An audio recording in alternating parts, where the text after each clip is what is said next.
for another newscast here at the high school. Beta members are making plans for their trip to Nashville this summer. Members are selling Ride items to help raise money for the trip, and you can get an order in by catching up with one of their members.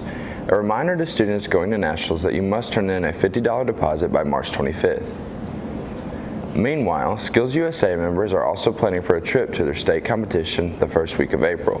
A reminder to them that your permission forms and a $40 deposit must be turned in by March 25th as well.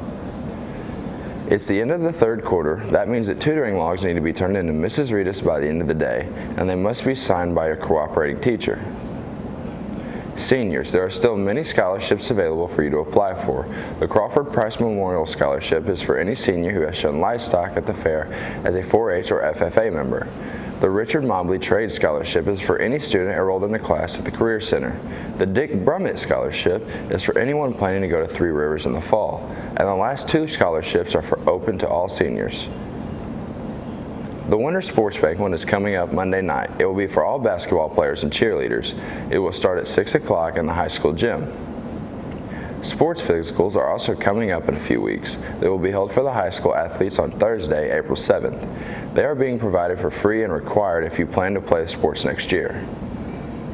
And finally, a reminder that there is no school next Friday as it is a professional development day for teachers. That's it for your news and announcements for this week.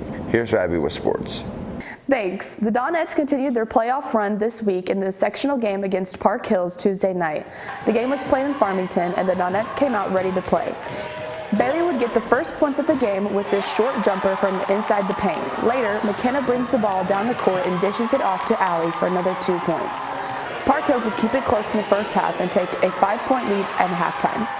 In the second half, the Donettes closed their lead within a couple points, but Park Hills would break open a lead late in the third quarter and hold on to win the game by 11 points.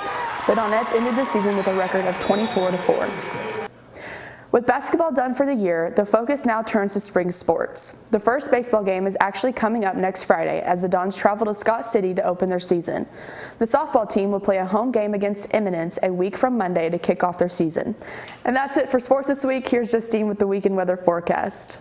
Thanks. Looks like we're going to get one last dose of cold weather Saturday, which start off very cold and then warm up to mid-30s. Much warmer on Sunday with plenty of sun and high of 57. More of the same on Monday with the high reaching 60. Don't forget to turn your clocks 1 hour ahead Sunday as well. That's a newscast for this week. Have a great weekend, everyone.